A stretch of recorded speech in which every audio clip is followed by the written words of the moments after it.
It's hard to believe that Bernie Nichols is into his 14th season in the NHL. Bernie, boy, did you think it'd last that long? How are you feeling about it? What has changed for you? I'm feeling good. You know, it's been a lot of fun. Like you said, it doesn't seem like it's been 14 years, but I've enjoyed it. You know, I still like the game, and I'm going to keep playing as long as I like it. Bernie, it seems as if your role has kind of changed a bit. You used to be a sniper. Now you're kind of a setup man, and you've become very efficient killing penalties and such like that as well. Well, I think to be a complete player, you got to play both ends of the rink, you know. And when I first joined the league, all I wanted to do was score goals. And, you know, I think the longer you play, obviously you can help your team a lot more if you can play both ends of games. And you can probably play a lot longer, too. So I worked hard the last couple of years on my defensive game and killing penalties. And, you know, I think it's really paid off. Now you've got a chance to play with an old mate that you found a lot of success with in Edmonton, Joe Murphy. What's that like? It's been a lot of fun, you know. Joe and I played well together in Edmonton, and knowing I had an opportunity to play with Joe again, Chicago was obviously a high priority in my last year when I was looking for a place to play. So we've enjoyed it, you know. Joe and I, we had a lot of fun together, and we liked playing with one another. How about the season in New Jersey last year? A great playoff, only one goal away from the Stanley Cup final. What did that mean to you? Well, obviously that was a lot of fun, you know. That's what we play the game for, is to play for the Stanley Cup, and it's going to be one of those series that I'll probably never forget. It was probably the best series I've ever been involved in. Obviously we lost, but we felt that, you know, even through it all, we were maybe the better team. And obviously we didn't get the breaks at the proper time, and they did. And obviously they worked hard too. So it was a lot of fun, and it's going to be a playoff series that I'll never forget. What's playing for Daryl Sutter like? He's pretty intense, huh?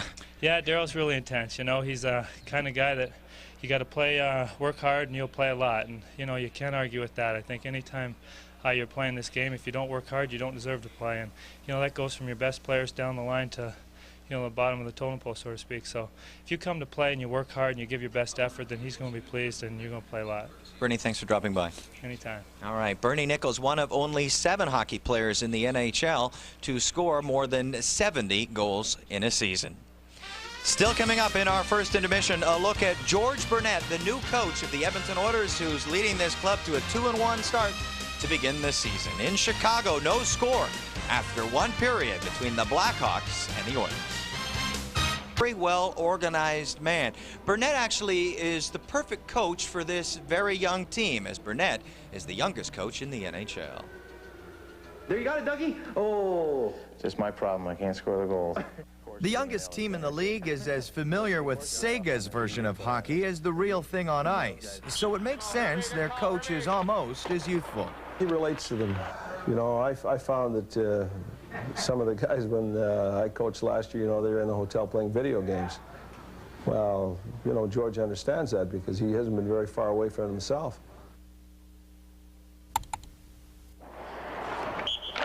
George Burnett and his Oilers are a team of the computer age. Burnett doesn't use computers in his work, but he does have the organizational skills of a Mac. He's just one of those kinds of people that spends the time getting organized. He's a detail kind of a guy, and very analytical, very thorough, asks a million questions. He has a busy kind of a methodical mind. Methodical, yes. Emotional? Maybe.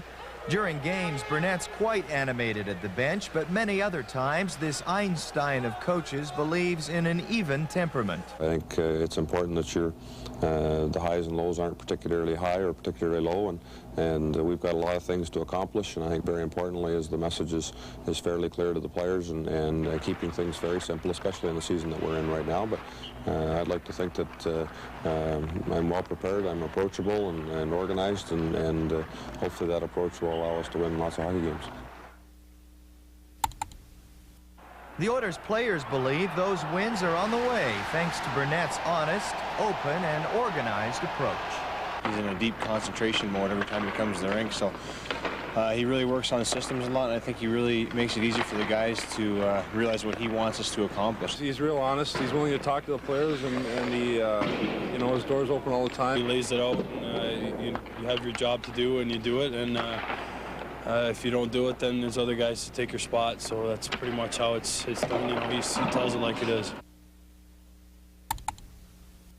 Every program the Oilers coach has interfaced with has been a winner, including a Calder Cup title in Cape Breton. He expects the NHL to also be George Burnett compatible. Many great coaches have gone through their whole careers and not won the Stanley Cup, and as I said, it'll be great if it finally happens someday.